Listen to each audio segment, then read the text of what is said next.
everybody. This is the Wrestling Republic daily broadcast for September 14th, which is a Thursday, which you know what that means, any long-time viewers. It's Throwback Thursday. And no, I'm not Clark. Clark is not here this week. He's at a golf tournament. Best of luck to you, buddy. Make us proud. But we're going to have some fun. This is the first time I'm hosting, so this will either be really good or a complete car crash, but we're going to have fun either way. I'm not doing this alone. I want to introduce my esteemed colleagues. First off, a Throwback Thursday regular, Shad. How you doing?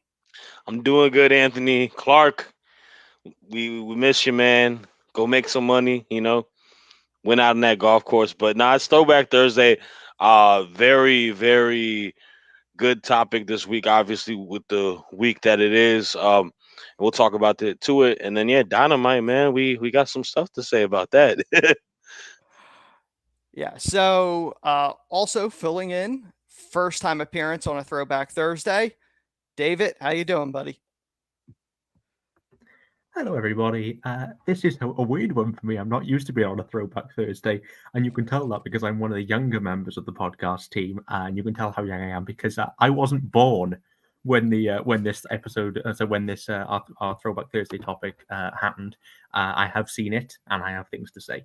But obviously, as a Brit, it may have a slightly different perspective. But yeah, excited to talk about Dynamite, excited to talk about our Throwback Thursday topic, and excited to be here with my esteemed company. Let's get at it. Yeah, just make me feel ancient right out the gate that you weren't born during it. 3 years before I was born as well.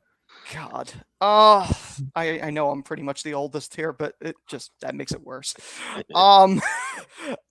So Dynamite last night was the essentially go home to their big Grand Slam show. So it's their last ditch effort to sell next week's major shows. So I think we'll start with the main event, which was to determine who was going to face MJF at Grand Slam. So personally, I think Samoa Joe was the right choice for this. They were building it. I had more interest in this one, but smartly, I think they built it so that really either person, whether it was Roddy or Samoa Joe, would have worked storyline wise. But I wanted to get your take. David, I guess I'll start with you. Oh, hold on. Okay. There we go. So I obviously was quite vocal in my prediction on what I thought was going to happen in this main event match with regards to Adam Cole costing Samoa Joe with the whole story surrounding neck versus neck of Adam Cole, of Roderick Strong and MJF. I was completely wrong because I always am when I make predictions, so I'm going to stop making predictions. Especially once they're run over several weeks. This was a very fun main event. It's unsurprising. Joe and Roddy are two of the most entertaining guys in the company right now. I thought the Roderick Strong stuff with his neck was really fun. I thought that, Joe is a monster. That's great. It wasn't quite the blow-away main event I think it could have been. It wasn't as good as Darby versus Roddy on Collision was. But nevertheless, or as good as Samoa Joe versus Penta. But I do think it was a fun main event match. What I really loved about this was the main event angle. Roddy being mostly fine and then seeing Adam Cole and dropping to the floor and clutching his neck. That's really funny stuff and really clever. And, Samoa Joe looked like a monster when he choked out Adam Cole at the end of the show. And on top of all of that is all good stuff. But the best part of this whole story through the show was MJF did Steiner Maths. And MJF doing Steiner Maths made me laugh probably more than anything else on this show and many shows. Just when I realized what he was doing with it, I just burst out laughing. I thought it was great stuff. Obviously very transparent that MJF wasn't going to be on this show because every time he's not on the show, they make up some nonsense excuse as to why he's not on the show in person. But it was a fun main event match. Could it have been better? Possibly. Could it have gone a bit longer and been a bit more competitive? Also possibly. But Joe is a killer. So, and that's what they want to get across. And I think Joe versus MJF next week is going to be awesome. Yeah, I absolutely loved the Killer Joe. Like, that's the Joe you want to see. That monster. I'm going to take everything from you. Got him back. AEW was giving me Samoa Joe back. Yeah. And that's... absolutely. The Roddy fake, the dive with the neck, I thought was phenomenal, and the Steiner math is always great. And I love the one little tagline that I want to say, I'm not sure which announcer said it. They went, "Oh, he must have got that when he must have learned that from the University of Michigan," which was a nod to Scott Steiner, obviously. But Shad, I want to get your take Was on. Taz. Yeah, no, I mean, I enjoyed everything that led into this main event, and I enjoyed the main event. I think the match itself was pretty solid. I think both wrestlers did what they normally do, and I agree with the point. I think the presentation and the booking of Samoa Joe has been very strong. You're making him, you know, you're making him and giving us that Samoa Joe we have loved to see, and that's kind of not really been visible within the last few years. Obviously being part of more on the commentary side on WWE, and then just coming back into AEW. I think he's kind of got his feet in a good place, and this has been a good feud. I like the feud itself within everyone tied to it, because everything feels like just a sitcom. Like there's a lot of comedy with Roderick Strong wearing that neck brace and just crying for Adam Cole all the time, and then you got MJF cutting Steiner math. But there's a lot of stuff that's threaded well together with every wrestler in the entire program. And I agree with you guys in regards to Samoa Joe is the right person first. And when we talked about it last week, Clark mentioned it. That's the money match that you want to sell out at Grand Slam. Samoa Joe and MJF is a premier main event. It's a premier match. And you go into it for MJF with him having this injured neck. It gives you, as a fan, maybe a bit of uncertainty. I don't think he's going to lose the match, but he's going to play good psychology in the ring. It's going to, make MJF strong within it as he finds a way to win the match. So I'm definitely excited for that. And yeah, man, Roderick Strong, I know a couple weeks ago I had some, harsh takes on what he does as a person on the mic, but my man Roderick Strong is actually doing this thing right now. I like this, the dorky character of him just kind of crying and being upset about Adam Cole, and then just with the neck brace. I think it's kind of finally picking up steam and is doing good for him. So it definitely adds a different character arc to him. So I am enjoying that as well.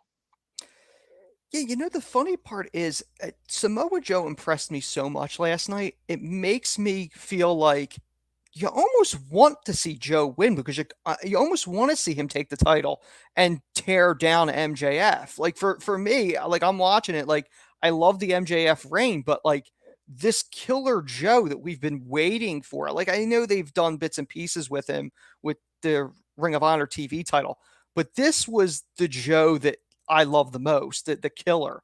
I don't know if you guys, we got about another minute in the segment. Do you guys feel any different going into it? I mean, maybe I'm just like Carter, because I love the Samoa Joe a lot, and he would not, if this was an opportunity for anybody to have some validity to get the title off of MJF, it would be no better. You wouldn't book yourself away how they've been booking it, and you couldn't pick a better person to take the title off of MJF. It's just the fact that it is MJF, and this title reign hasn't reached that much of a time frame where I don't think they're ready to take it off of him. But I mean, it's a great book storyline, and this is definitely a great opponent for him to kind of initially go into a feud with. Yeah, I think Joe has that believability. David, would you agree with that? Joe has believability in this situation. Oh yeah, absolutely. I mean, Joe is. I mean, the thing, I only really knew for a long time. I only really knew WWE Joe. I didn't watch Impact. Certainly wasn't alive during his heyday in Ring of Honor. So so all I got was WWE Joe, and I got glimpses of it. I got glimpses of the Joe that I'd heard about. This is the Joe. This is the best Joe. This is the Kabashi Joe. This is the real Killer Joe. And yeah, absolutely, he absolutely has credibility. He's not going to beat MJF next week. Oh no, absolutely. Yeah, but you believe that he can. I'd like to see Samoa Joe do something with Orange Cassidy next.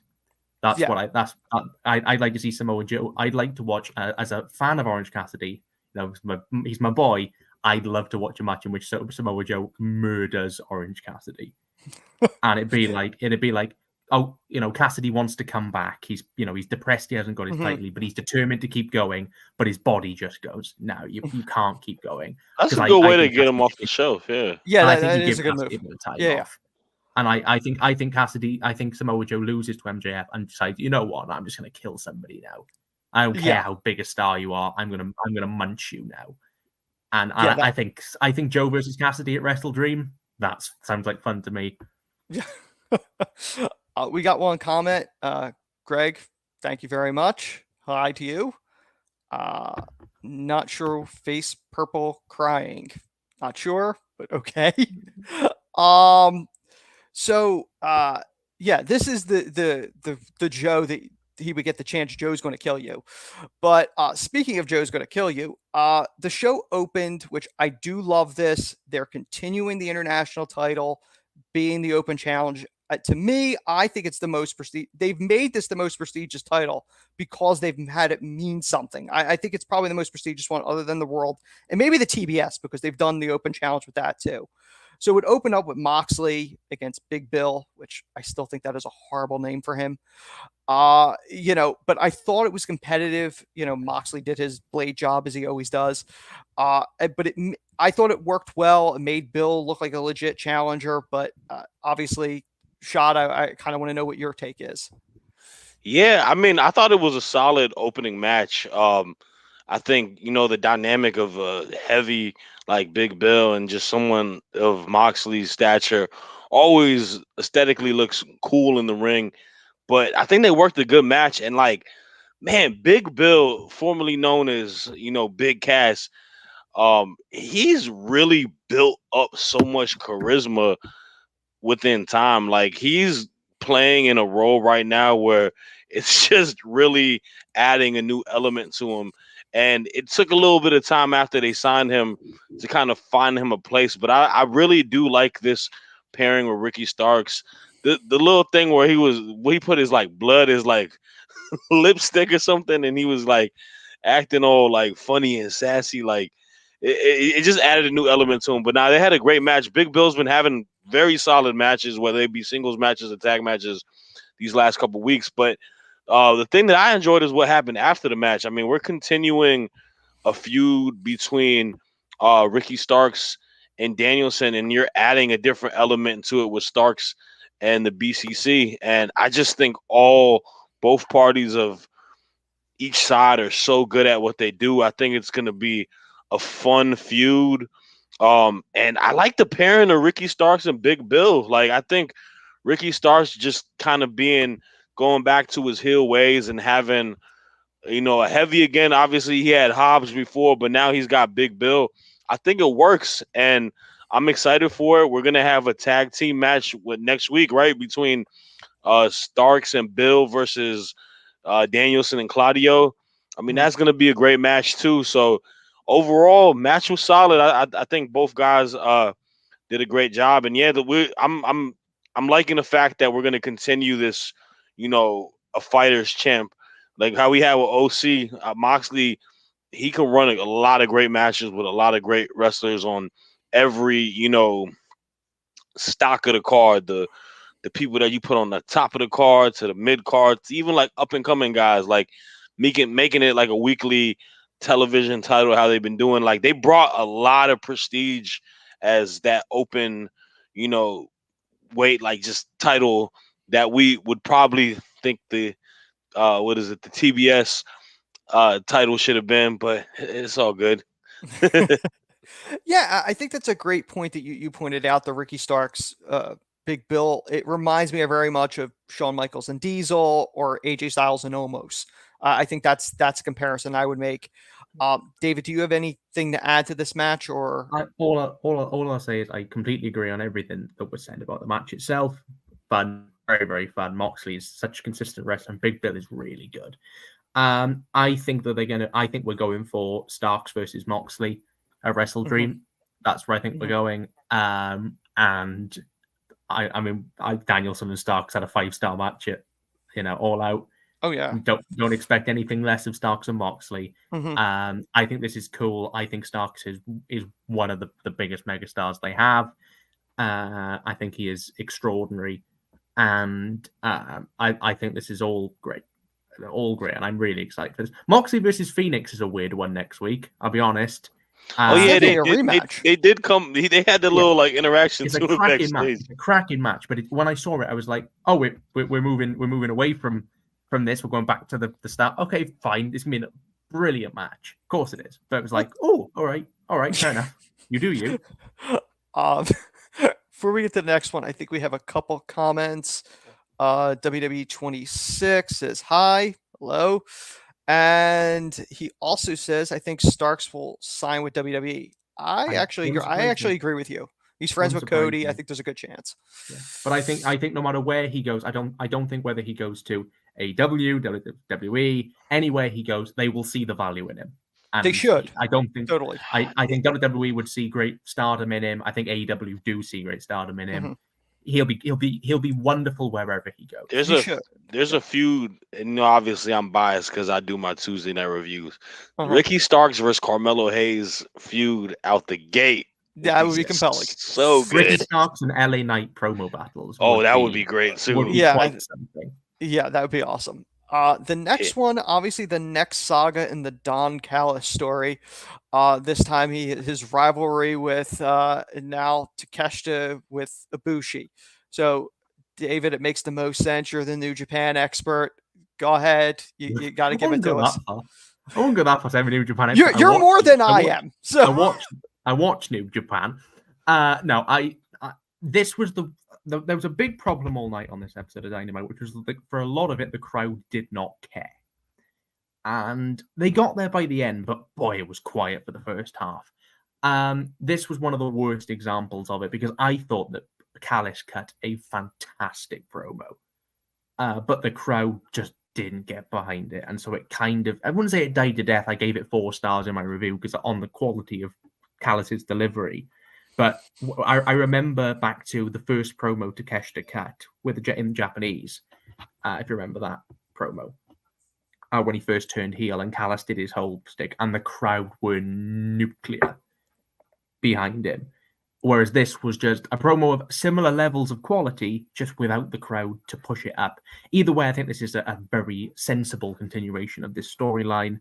I think that Ibushi, since he's come back, has been... I mean, he was a little bit underwhelming in Blood and Guts. I thought he was fine at All In and looked a bit better. Obviously protected in a 6-man.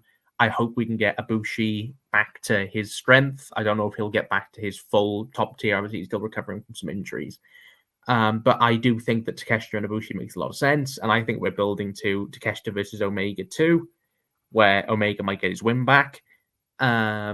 Which will be great because I thought the match at All Out was outstanding. But yeah, I like all of this, and I think Takeshita's really, really great. And I think Don Callis is... I mean, it's kind of... It's perfunctory to say that Don Callis is one of the best talkers in wrestling, because he just is.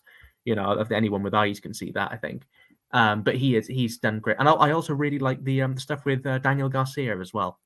I think the potential of Garcia and Callis is an interesting little pairing, although poor Daniel Garcia has been linked with about every faction in AEW at some point, doesn't he?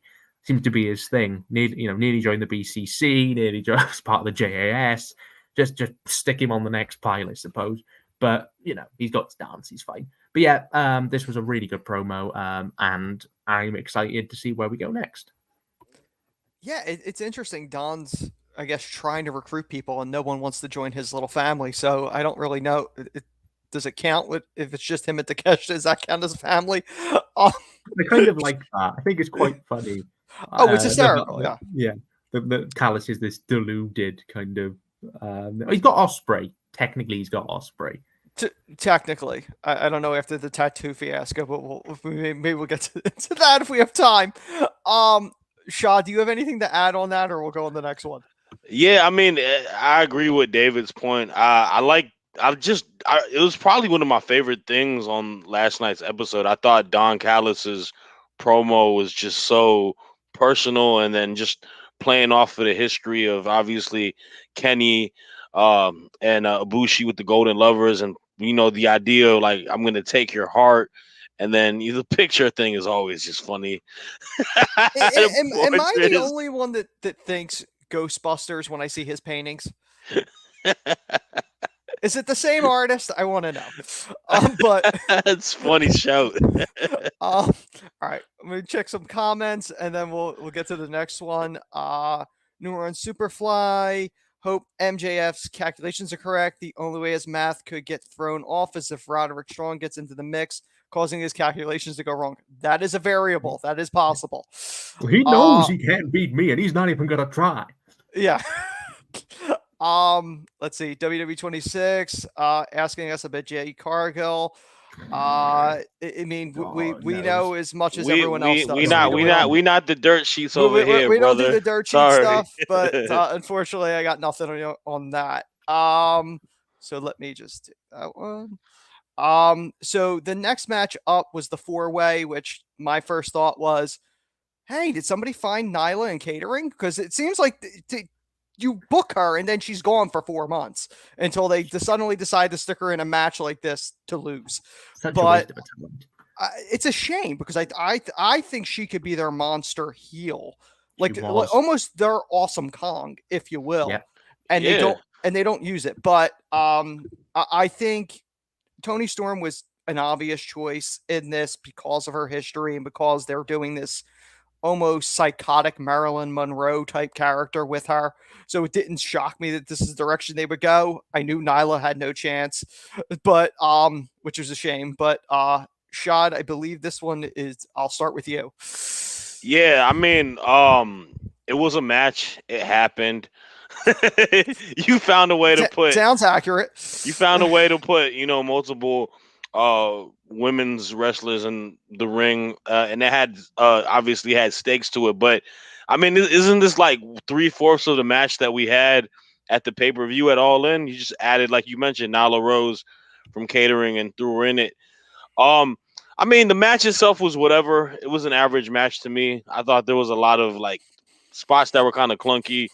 But we knew that Toni Storm was going to win the match going into it. I'm enjoying her character work. It's definitely entertaining and funny and whatnot. But I don't know, man. Even with like Britt and Shida, like they're advancing their feud, there's not like a lot of like emphasis to it consistently for me to like be as devoted and to care about it so much. It comes off very boring. I think they're booking it very weak, and they're only using the same people within it. Like there's a whole nother like to mention, like I know he mentioned the comment earlier. We're having Jade and Statlander in a title match on like Rampage. Like, why does that title have no significance for weekly television or building feuds to weekly television? Like, I don't know. It doesn't. It comes off odd. But I mean, the match itself was whatever. Your point to Nyla Rose, man, DC native. What are we doing with her? Like, what's the deal? Like, she's one of your first women's signings that you had. She's one of the first champs you had. She gets no TV time at all, or she's not even doing anything at all at that. Like, you don't have her doing anything at all. So it's kind of odd. Like, same with Rio. I don't ever see Rio either. So it's just another week of TK booking. Tuesday I get to watch a show that books their women division really strong, and then Wednesdays I get to watch a show that books the women's division very weak. So it's always perspective, and it's like watching night and day. So yeah, that makes sense. David, you got anything to add on this sudden 4-way that we got? It's just a bit depressing, really. I mean, I think Toni Storm might be the best character that AEW's women's division has ever had. I as a film guy, I am all the film kind of characters of Norma Desmond, Sunset Boulevard, Marilyn Monroe. I think Toni Storm is one of the best women's wrestlers in the world for character and in-ring product. And it's she is doing everything she possibly can to get this over. Unfortunately, if Tony Khan doesn't care, then there's no reason for us to care. No matter Mhm. how hard Tony is working, no matter how good the promos are, no matter how good her ring work is, it's just 7 minutes long. Yeah. 7 minutes. And that's she's your gonna women's- lose That's your too. women's division on Dynamite. It- 7 minutes. It's like when you had like Statlander and Sakura, who Mhm. had was it last week or the week before? I think it was last week. Who had an unbelievable 4.5-minute match that should have been a 15-minute match that went 4.5.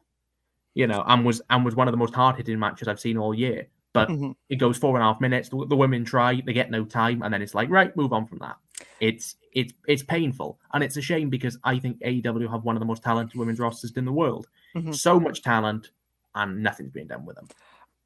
I know it's a longer topic to get into, but like my thought has always been with AEW is they have a lot of talent, they have a lot of titles, but they don't have the TV time to support as much that they have.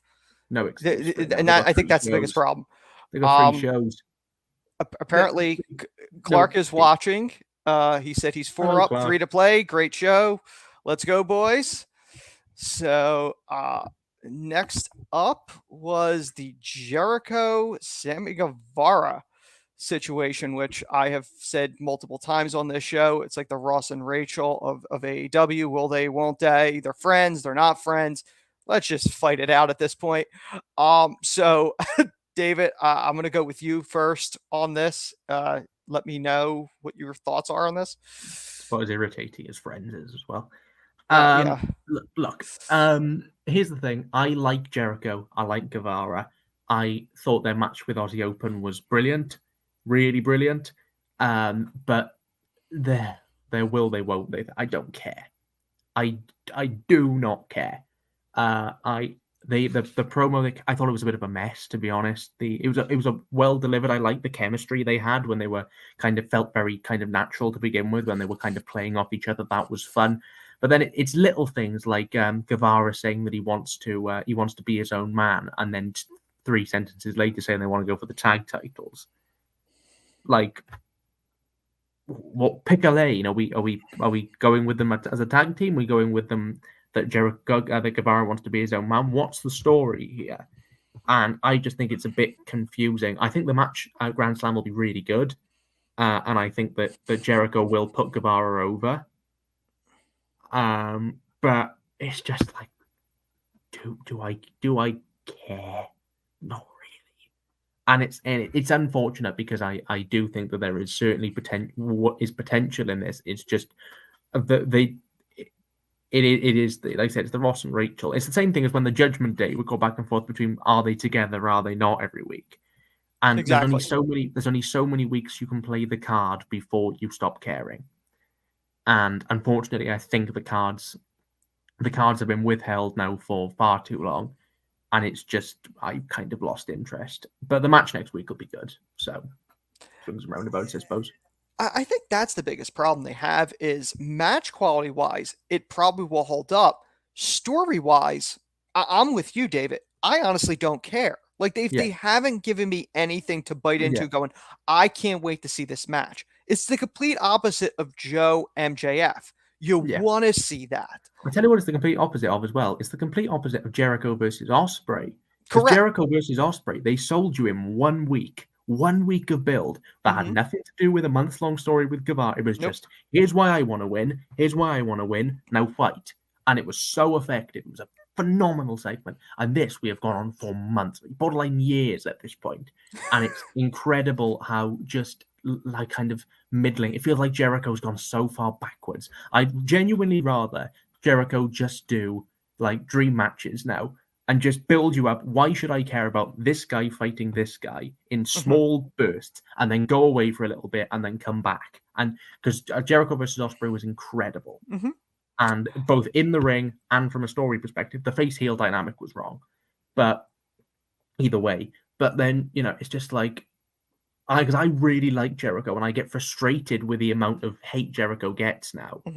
But at the same time, I don't think he helps himself because you get these bursts of fantastic stuff, And then you kind of get these middling, slightly self-indulgent. Also, like the whole promo is basically going, how good is Chris Jericho? How helpful, how brilliant is Chris Jericho? All these wonderful things he's done, and it's like, it's just, you know. I think a lot of the hate stems back to something we were talking about off air, where you said you were big with Jeff Jarrett, and you felt like because you're only exposed to him like recently, as opposed to like me or Shad that have seen him through WWF, WCW, TNA. We've seen him. I feel like Jericho gets a lot of that too, because the older fans like myself that have seen him went, this ain't the same Jericho. And that happens with age.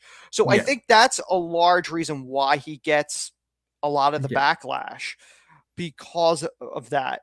Shad, do you have any thoughts with this? Just just one thing to you, both of your guys' points. I think Chris Jericho, and I don't mean to say this in any disrespectful manner, I think Chris Jericho being tied to Sammy Guevara has just completely diminished any, future for Sammy Guevara. Not future more so, but just any like importance to Sammy Guevara. He's muddied him so much just being tied to the storyline and being tied to the JAS. Initially it was good, and if you were gonna tell this story, it's a little too late, man. It's been a while. Like we've been, like, to David's point, you've been doing this for years upon years. Like, and then this storyline has been months upon months. It's so dragged out, and it's so detrimental to what Sammy could do or is doing, and it's why a lot of the crowd is just so disattached, like, to whatever he does. So, I mean, you talk about a guy who's a pillar, and now he feels like just another guy on the show. So yeah, to me, like, if you were going to break off Sammy, if you were legitimately going to get behind him, which personally, based on their booking, I don't feel like they've ever really felt that Sammy was in the same breath of an MJF or a Darby for them. I always think they felt he was a lower tier guy. If you were going to do it, you would have branched off of the Four Pillars match when he battled for the title. Going back with Jericho was a major step back, in my opinion. And I think that was a the problem. JAS, the best iteration of the JAS, I think, would have probably been Jericho, Matt Maynard, Angelo Parker, and Daniel Garcia, and leave the rest of them to do their own thing. Because maybe Hager in his hat, possibly. But Hager was like, merely like a bodyguard for Jericho. Yeah, he's a bodyguard. Roughly, he was the bodyguard. Guevara would have been better off somewhere else. Yeah. And I get it, because he's got such a close attachment to Jericho, but he's become so attached to Jericho that it is, like Shad said, it's now kind of strangling him. And absolutely. That's the unfortunate reality of it now. So that's Dynamite. If we have some time, we'll cover what do we think, what's our match we're most looking forward to next week. But first, let's cover the throwback topic. It's a bit of a somber one. It is the post 9/11 SmackDown, which, to give some fans some background, younger fans, SmackDown used to be taped on Tuesday nights. The September 11, 2001 terrorist attacks in America, obviously everything was shut down. And fans today would know when COVID shut everything down. That you could kind of compare it, like everything shut down that day. And the next day, all sports, football, baseball, they were all canceled. Everything was canceled. So the question was back then, okay, what are they going to do with SmackDown? Are they going to air it live? They're going to show a best of episode on Thursday when it airs. WWE decided to do, I believe this was the first one. If not, it's one of the first or the only ones at that period. They aired a live SmackDown, which opened up with Vince McMahon, not in Mr. McMahon character. He wasn't in a suit. And it was a very rah-rah, America won't live in fear. It was a very rah-rah speech is the best way I could put it. And I remember that speech. One of the other things I remember mostly with this, and I don't know why I remember this to this day, probably because I owned it. It was the debut. The Rock had a Just Bring It t-shirt, and the lettering was all patriotic, like American flag. And I remember what it said on the back: "Those who are truly brave will never live in fear." I remember I went, I need that shirt. I had it until that sucker was raggedy. I kept that for years, but it was very much like WWE very much steps into when tragedy stuff like happens, like we saw a couple weeks ago with Bray Wyatt. You know, very much, or they try to step in to try to, I guess, in a way to try to help fans through grief. And I know last year personally, I suffered horrible losses, and watching uh, wrestling, whether it was myself or with Clark over a stream or the groups at Wrestling Republic or my buddy Chris, those moments helped me with a lot of that stuff to take my mind off of whatever grief I was dealing with. Now I know, David, technically you weren't alive, as you've emphasized to us to make me feel as old as humanly possible. I wanted to get your take on, WWE tribute shows or just in general, or the SmackDown, because I know you did go back and watch it. Yeah, so I have seen this show. I saw it before I knew it was the topic. I've seen it a while back. I've seen it again since I realized this is what we're going to be talking about. Yeah, it's obviously an emotional SmackDown. I also watched the documentary, the WWE documentary that they produced quite recently about the event. It's a very standard tribute show. The faces go over. The main event is Kurt Angle versus, I want to say right now. It's a standard episode of TV. As it comes to the, to talk more of me, just wrestling in general and how it can help, kind of with regards to tribute, because wrestling is a horrible industry. In the sense that we've had to suffer so many tragic losses of talent, and then beyond that you have the incidents like 9/11. Obviously coming from a Welshman, 9/11, it's a big deal over here, but there are other things that we would think of first if you were to bring up a tragedy before 9/11 from our speaking personally. But what WWE have always been so good at, and the same thing with the Brody Lee tribute show for AEW, is that temporary sense of escapism. The 9/11 show almost brings kind of more than that level of escapism, because it becomes a rallying cry. Vince's promo is a rallying cry that, we will not live in fear and the show will go on. And, sometimes wrestling has that power. Sometimes it shouldn't have to, maybe, but it can have that power to just let you escape for a few hours a week from whatever the horrible thing you've experienced is. I mean, when Bray died, I was hit horrendously badly. I almost took a hiatus from WR because of how badly it really did hurt me. My favorite wrestler of all time. And, I then went to All In that weekend and had a wonderful weekend, a wonderful night of wrestling. And it does, even in your grief, and it was the same thing with the tribute shows that they did as well on SmackDown and Raw. It's just, wrestling can sometimes just bring you away from that pain and that grief that you're feeling. Even at times like the COVID pandemic, when, everything shut down, wrestling was there, and it always can be there. So, I apologize if I'm not talking as in-depth about feelings about this particular show in general, because obviously, as I said, I wasn't alive, I wasn't there, I've seen it. But watching it as a Welshman 20 years after the fact, it doesn't have the same, level of impact that it must have had back in 2001. But even then, you can see the emotion pouring out of everybody. It's the same with Eddie's tribute show and Owen Hart's tribute show and all of those. You can just see the raw pain. And sometimes wrestling is a good way of overcoming that pain, even if only for a brief moment. Yeah, I completely agree with you. It's funny, like I said, there were moments that I remember of the show. Like, I don't really remember the matches. I just remember that, like, distinct things. I can remember how I was feeling when I was watching it.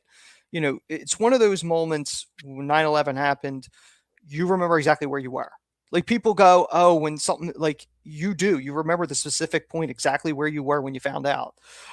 So we wanted some break from just the nonstop news coverage. Like, all you're seeing is the towers get hit and the fall, and you're seeing all that.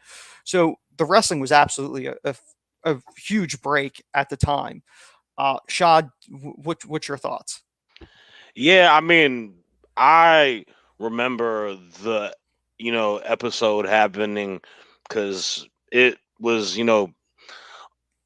man, like it was just a crazy time frame, man. Like I was a young child. I was like probably like 9 or 10 years old during when 9/11 occurred, and the entire country was just a lot of uncertainty. Like this was a very tragic um action that happened, and before I even get to it, like I know it's been 20 plus years now, but prayers to all that we lost, and salute to all the servicemen and first responders that did what they had to do during that tragic incident. But to what David's point is, I mean, wrestling is an escape for the mind, like, and we at that time frame as children, like, looked at a lot of these wrestlers, The Rock, Stone Cold Steve Austin, as like superheroes, and them, having the will to do a show a couple days after that is admirable, in my opinion. Like, just the competitors, like, put it on a show for all the people in the crowd and all the viewers on television is very admirable. Like, you help people kind of get through a tough time, and you add a bit of happiness to their mind and to their heart. And yeah, I mean, you'll always remember that initial Vince McMahon promo, kind of trying to feel a bit of like restoring order to people's minds, being like, this is America. We stand together. We'll be able to fight through all that's gonna come. And at the time frame, it's a bit of a good reassuring thing to hear. Obviously, I won't go into the details of them or like whatever happened after that. Time plays its part.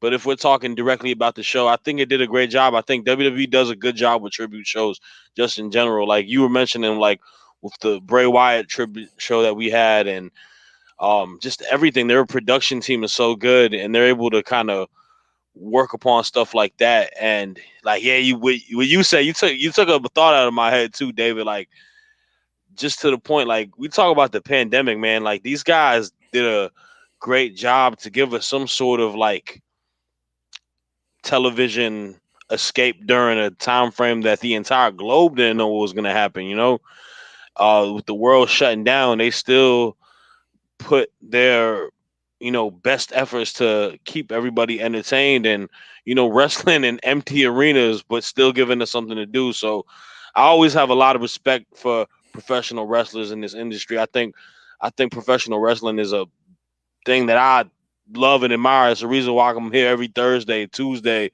whatever weekdays, to talk about it with you guys too. So yeah. Yeah, it's amazing. Wrestling has connected all of us. Obviously, this is how we found each other, through wrestling. So it really is an amazing thing what the wrestling business has done for fans, not just the TV product. We have a few minutes left. Sorry. Oh yeah, go ahead. One more thing I want to say just quickly. I just wanted to say that I was very fortunate. Obviously, you guys being older, you probably lived through a swathe of tribute shows over the years. Unfortunately, yes. 9/11 and Eddie's, passing, and the things like that, where there was just so many in such a short space of time. I was thankful I started watching wrestling in 2011. We didn't get many. The first one I can actually remember is Brody. Mm-hmm. And that was really, really tough. Yeah, absolutely. But there is, and it's really unfortunate that some of the most emotional programming that you'll see from a wrestling company will be outside of storyline. It will be based on real world pain. And yes, if I had one wish, I had one wish, it was that we never had to do any of these tribute shows. Absolutely. But unfortunately we do, and it's it's testament to how good these guys and gals are, that they can put their best foot forward and try and keep moving and try and entertain us. So I have utmost respect for anybody who's had to go through that, especially the pain of of the situations that they find themselves in. I'm going to make this real quick. Just give me what match you're most looking forward to next week. Shad, you want to go first? Oh man, Samoa Joe MJF for sure. That's mine too. David? Yeah, it would be Samoa Joe MJF. Don't even think of a. Don't even think. I think Soraya and Tony Storm will be good fun. Oh, if yeah, if they absolutely. book it properly. But it is MJF. I think it's a solid card. Oh, great so card. so we've reached the end of the show. I haven't blown anything up. So so I want to thank everybody for watching, commenting. The show will be back tomorrow, 12 Pacific, 2 Eastern, 3 Eastern, 2 Central, 8 UK, and for Clark, because he's the only one that does this, 9 a.m. Hawaiian. Remember to like, subscribe, click the bell, follow us on Spotify, 5 stars if you can, and we'll talk to you guys later. Peace.